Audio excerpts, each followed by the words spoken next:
कृष्णा दोस्तों, अपने कृष्ण चक्षु चैनल के सभी साधकों का मैं हार्दिक अभिनंदन करती हूँ। दोस्तों, आज का ये मेरा वीडियो है, ये है कि बहुत मेहनत करने के बाद भी यदि आपको असफलता मिल रही है या आपके घर में धन की उतनी आवक होने के बाद भी धन में बरकत नहीं है, दरिद्रता जैसी कभी कभी महसूस होती है या लगता है हमारे घर में बरकत की कमी है, उस जिस हिसाब से हम मेहनत करते हैं उस हिसाब से हमको सफलता नहीं मिलती है। तो असफलता और दरिद्रता, असफलता और अलक्ष्मी का जो मुख्य कारण है वो कारण बताने के लिए मैं आज आपके सामने आई हूँ। अगर आप भी वो गलतियां कर रहे हैं तो मैं आपसे अनुरोध करती हूँ कि इन गलतियों को आप छोड़ दें। ये शास्त्रोक्त नियम हैं जिनको आज हम भूल चुके हैं। स्वाध्याय नहीं करने के कारण, ग्रंथ पुराणों से ज़्यादा टच में नहीं रहने के कारण हम इन चीज़ों को भूलते जा रहे हैं। अपनी आम जिंदगी में, सामान्य जिंदगी में हम छोटी छोटी कुछ ऐसी गलतियां करते रहते हैं जिसके कारण हमारे ग्रह जनित दोष हमारे शरीर पर लागू होते रहते हैं, हमारी आत्मा पर लागू होते रहते हैं और वह कहीं ना कहीं हमारे आत्मबल को क्षीण करके हमें असफलता देते हैं और धन आगम में परेशानी पैदा करते हैं। तो मैं आपको बताती हूँ, जो कि जनरल आजकल मैं सभी नई पीढ़ी में ये हैबिट देखती हूँ, तो उसको बताने के लिए मैं आपके सामने आई हूँ कि सबसे पहली चीज़ जो मैं देखती हूँ वो है नाखून चबाना, कि बैठे बैठे बस नाखून चबाना। ये कहीं ना कहीं आत्मविश्वास की कमी को तो दिखाता ही है, लेकिन साथ ही ये घोर दरिद्रता का सूचक है और इसका जिक्र पुराणों में भी है। मैं आपको बता देती हूँ, नाखून चबाने को घोर दरिद्री की संज्ञा दी गई है। अगर कोई व्यक्ति नाखून चबाकर उसको इधर उधर थूकता है, थूकने से भी वो उसका जो नाखून है उस पर यदि किसी का पैर पड़ता है तो ऐसा कहते हैं कि उसका राजयोग जाता रहता है, जिसका पैर उस नाखून पे, और यदि आप उसको अंदर ले जाते हैं अंदर, तो वह आपके लिए बहुत ज्यादा दरिद्रता और रोग का कारण बनता है। तो यदि आप नाखून चबाते हैं तो आज ही उसको छोड़ दें। दूसरा है बाथरूम में बिना वस्त्र के नहाना। तो मैं आपको बता देती हूँ कि कृष्ण भगवान ने गोपियों के जो वस्त्र हरण किए थे उसके पीछे यही कारण था। वरुण देवता का श्राप उस व्यक्ति को लगता है, उसको असफल और दरिद्री होने का श्राप ईश्वर के द्वारा दिया जाता है। तो बाथरूम में आप एकांत में भी कभी भी बिना वस्त्र के ना रहें, सदैव आपको वस्त्र पहन के ही रहना है। वस्त्र पहन के या आपके शरीर पर वस्त्र अवश्य होना चाहिए जिस समय आप स्नान करते हैं, पूर्ण वस्त्र नहीं, लेकिन आपके शरीर पर वस्त्र अवश्य होना चाहिए। किसी का राज उजागर करना, किसी ने आपसे कोई बात कही है कि वो कहनी नहीं है, इससे उसके चरित्र पर, उसके व्यक्तित्व पर कहीं ना कहीं एक दाग लग सकता है, ऐसे राज को आप कभी भी किसी हालत में, किसी भी सूरत में उजागर सिर्फ इसलिए ना करें कि उससे आपको खुशी मिलेगी या आपको अच्छा लगेगा और उस व्यक्ति की बदनामी होगी। जब तक कोई महत्वपूर्ण ना हो तब तक किसी का राज उजागर करना भी दरिद्रता का प्रमुख कारण वेदों में, पुराणों में बताया गया है। चौथा है बिना नहाए भोजन करना, जो कि आजकल आम बात हो गई है। पाश्चात्य संस्कृति में जाकर हम नाश्ते को हमने इतना अधिक महत्व दे दिया है कि सुबह उठ के नाश्ता करना है वरना हम बीमार हो जाएंगे। हमारा भारतीय जो पर्यावरण है, हमारा वातावरण है, वो गर्म है, वो इस चीज को बिल्कुल नहीं मानता कि सुबह सुबह हम पेट बिल्कुल दबा के भर लें कि हम उससे स्वस्थ रहेंगे। नहीं, हमारे यहाँ का वातावरण, ये सर्द जो जगह है, जो हमारा पाश्चात्य जो है, अपना पश्चिम जो है, वहां पर विदेशों में सर्दियां पड़ती हैं। सर्दियों में व्यक्ति के अंदर एनर्जी की ज्यादा जरूरत होती है। वो सुबह उठते ही, और ना ही उनके भारतीय मूल्यों का, कोई आध्यात्मिक मूल्यों का इतना अधिक चर्चा है कि उनको अधिक माना जाता है। हमारे यहाँ भारतीय मूल्यों को बहुत माना जाता है। हमारे यहाँ तो सूर्योदय से पूर्व स्नान को ही श्रेष्ठता दी गई है, उसी को स्नान माना गया है। अन्य बाद के स्नानों को तो भूत स्नान, ब्रह्म हत्यारा स्नान, अन्य अन्य कई बुरे नाम दिए गए हैं। लेकिन ठीक है, वक्त की नजाकत है, समय इसी तरह से कहता है कि लेट सोना लेट उठना, लेकिन बिना नहाए भोजन करना घोर दरिद्री व्यक्ति का सूचक होता है। मैं आपसे अनुरोध करती हूँ कि बिना नहाए आप बिल्कुल भी भोजन नहीं करें। अगला है भिखारी यदि आपके दरवाजे पर आता है तो उसको वापस बिल्कुल न लौटाएं। याद रखिए, हम सभी भिखारी हैं। वो हमारे दरवाजे का भिखारी है, हम किसी के दरवाजे के भिखारी हैं, और नहीं तो हम ठाकुर जी के दरवाजे के भिखारी हैं। तो किसी को भी अगर ईश्वर हमें वापस अपने यहाँ से लौटा दे तो कैसा लगेगा? उस समय हम दाता होते हैं। इसलिए किसी को भी, अगर आपके पास वो 100 मांगता है, आप उसको 1 दीजिए। मैं मानती हूँ कि वक्त बदल गया है, लोग ठगी भी करते हैं, पता नहीं, लेकिन आप चाहे अपने दरवाजे पर कोई आपके आगे हाथ फैलाए तो उसको 1 ही रुपया दें। 1 रुपये देकर आप उसके हाथ जोड़ दें, मुस्कुराते हुए वापस आ जाए, जिससे आपको उसकी अशुभता ना लगे, ईश्वर की नजरों में आपका गलत आकलन ना हो। इसलिए अगला है कि जिस बर्तन में हम भोजन पकाते हैं, भोजन बनाते हैं, माफ़ कीजिएगा, भोजन बनाते हैं, जिस बर्तन में हमें भोजन बनाना है उस बर्तन में हमें किसी भी सूरत में नहीं खाना है। हमें दूसरे बर्तन में लेकर, जो बर्तन हमने अग्नि पर चढ़ाया है उस बर्तन में हमको बिल्कुल भोजन नहीं करना चाहिए, दूसरे बर्तन में लेकर ही हमें भोजन करना चाहिए।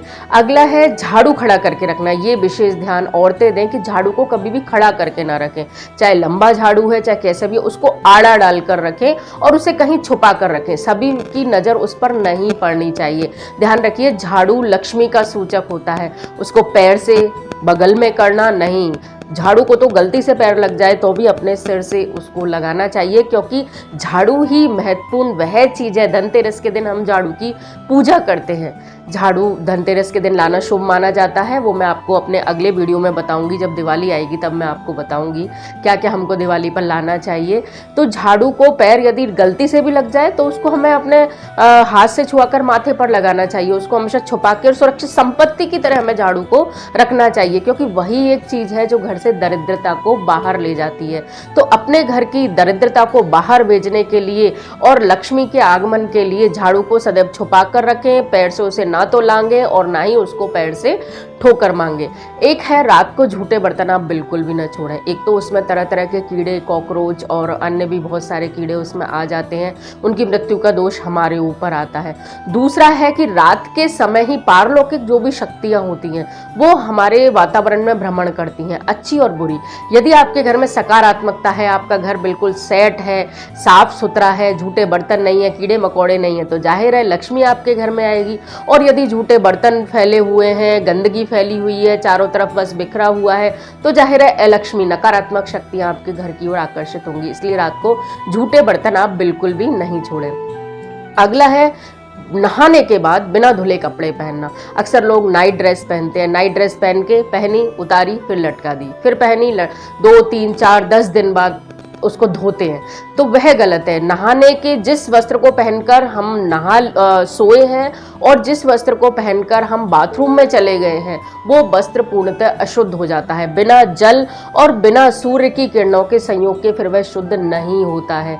तो इसलिए चाहे आपने आधा घंटे के लिए ही कोई वस्त्र पहना है, लेकिन अगर आप उसको पहन के बिस्तर पे चले गए हैं या आप बाथरूम में चले गए हैं, दोनों ही अवस्थाओं में आपको जल और धूप का संयोग वस्त्र को कराए बिना उसको फिर से नहीं पहनना है। यह घोर दरिद्रता का सूचक होता है।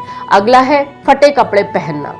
फटे कपड़े, यहाँ से कपड़े फटे हुए हैं, वहाँ से कपड़े फटे हुए हैं, धागा खिंचा हुआ है या जला हुआ, अगर किसी चीज़ से जल गया है लेकिन ये तो बहुत ब्रांडेड है, महंगा है, इसको हम नहीं, आपको किसी भी हालत में फटे या जले हुए कपड़े नहीं पहनने। जले कपड़े तो आप बिल्कुल घर से निकाल दें, उनका निस्तारण कर दें, किसी को दें भी नहीं। जले कपड़े अगर दें तो रफू करा के उसको अच्छे से करवा के और उससे कह के दें कि भाई इसमें इस तरह की ये स्थिति हो गई है, तुम्हें चाहिए तो ये लो। झूठ बोल के कभी भी किसी को नहीं दें। फटे कपड़ों को हमेशा आप सिलकर पहने। फटे को सिलना जरूरी होता है, ये नहीं कि फटे को हम फेंक दें।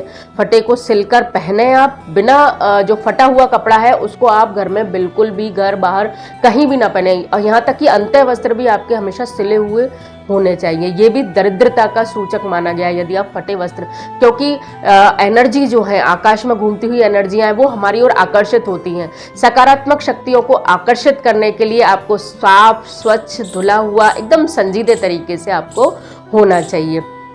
अगला है, अपने फटे जूते, अपने फटे कपड़े और अपने घर के फूटे बर्तन किसी को ना दें। फूटे बर्तन आपको फेंकने हैं, आप कबाड़ी को उनको दे सकते हैं। यदि आपको फटे जूते, फटे कपड़े किसी को देने ही हैं तो आप उनको सही करवा कर दें। अपने घर का इलेक्ट्रॉनिक सामान भी, आप अगर घड़ी किसी को देते हैं तो बिना सेल लगी हुई घड़ी उसको कभी ना दें, उसको सेल लगाकर उसको शुरू। ध्यान रखिए, जैसा आप देंगे वही आपके पास लौट कर आता है।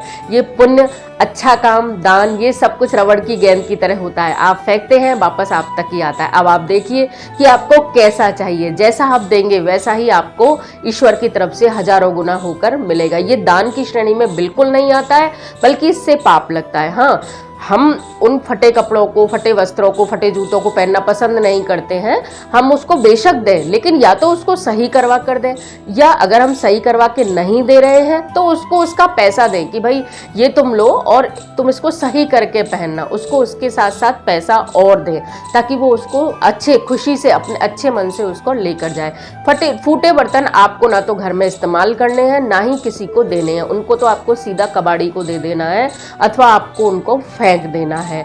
फिर है इसके बाद बार बार बालों को हाथ लगाना। कुछ लोगों की आदत होती है बार बार बालों को ऐसे, बालों को हाथ लगाना दरिद्रता का सूचक होता है। आजकल लड़कियां लड़के सभी बार बार बालों में हाथ डालते थे। बाल लाश के समान माने गए हैं, मृत होते हैं। नाखून और बाल दोनों ही मृत के समान माने गए हैं। इनमें जीवन कुछ नहीं होता, जीवन नहीं होता। आप बालों को पकड़िए, जब तक वो हमारी देह से जुड़े हुए हैं वहीं तक वो अलाइव है, जिंदा है। इसके बाद आप उनको काटिए, कुछ भी करिए, कुछ नहीं होगा, तो वो मरे हुए हैं। तो लाश को बार बार हाथ नहीं लगाया जाता है, तो फिर उसके बाद हाथ को धोना होता है। अगर आपको मजबूरी है, बाल आपको ठीक करने हैं, आप बाल बनाइए, उसके बाद अपने हाथों को धोइए, तभी आप शुद्ध होते हैं। ये छोटी छोटी गलतियां हम करते रहते हैं, हमें पता भी नहीं रहता है और इनके हमारे जीवन पर, हमारे ग्रहों पर बहुत बुरा असर पड़ता रहता है।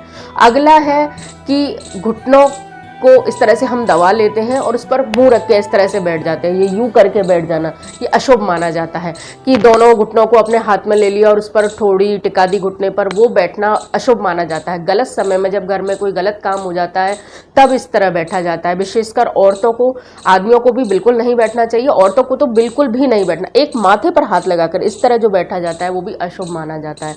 तो सिर पर हाथ लगाकर आप कभी भी ना बैठें। ये दरिद्रता के और असफलता के मुख्य कारण मैंने आपको बताए हैं, जो कि मैं समाज में देखती हूँ कि लोग इनको सामान्य मानकर करते रहते हैं, जबकि देखा जाए तो यह बहुत गलत होता है। हमको ये बिल्कुल भी नहीं करना चाहिए। हमारे घर की बरकत को ये खत्म करता है, कुलक्ष्मी का आगमन घर की ओर दिखाता है, साथ ही असफलता देने में इनका बहुत महत्वपूर्ण रोल है। बहुत मेहनत करने के बाद भी आपको सफलता नहीं मिलती है, कहीं ना कहीं आप देखिएगा, आप इनमें से कोई ना कोई काम अवश्य कर रहे होंगे जिस वजह से आपको सफलता नहीं मिलती है। हमारे इन शास्त्रीय नियमों को आप मानिए, इनको फॉलो करिए, इनको अच्छी तरह से, जैसे आप धूप को मानते हैं कि सूरज धूप देता ही है, हाँ, हमारे अंदर श्वास चल ही रही है, हमें पता है, उसी तरह से शास्त्रोक्त नियमों को भी उसी प्रकार मानिए। उनका खंडन और उनका कुतर्क मत कीजिए। उनके कुतर्क करने की आवश्यकता नहीं है। जो हमारे ऋषि मुनियों ने जो ये लिखा है, ये कुछ ऐसे ही नहीं लिखा है। इन सबके पीछे वैज्ञानिक कारण है, सबके पीछे तथ्य हैं। बस जरूरत है कि आप उनको गहराई से देखें, सीखें, उन पर विचार करें, सोचें। जैसे आप अन्य चीज़ों पर विचार करते हैं, फिल्मों पर विचार करते हैं, किसी अन्य के बारे में चर्चा करते हैं, इन चीज़ों के बारे में भी चर्चा कीजिए, तो आपको पता लगेगा हर चीज़ के पीछे शास्त्रीय और साइंटिफिक मिला के इस तरह के नियम है कि आप उसका खंडन किसी भी प्रकार कर ही नहीं सकते।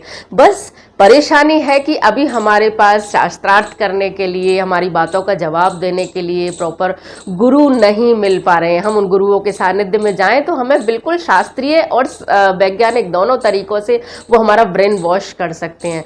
लेकिन मैं तो मेरा एक छोटा सा प्रयास है कि मैं यहीं ये कोशिश कर रही हूँ कि बिल्कुल आप कुतर्कों में ना फंसें, इन चीज़ों को माने, इन चीज़ों को अपने ऊपर अप्लाई करें, इन चीज़ों को अपने ऊपर ढालें और इस चीज़ों के फर्क देखें।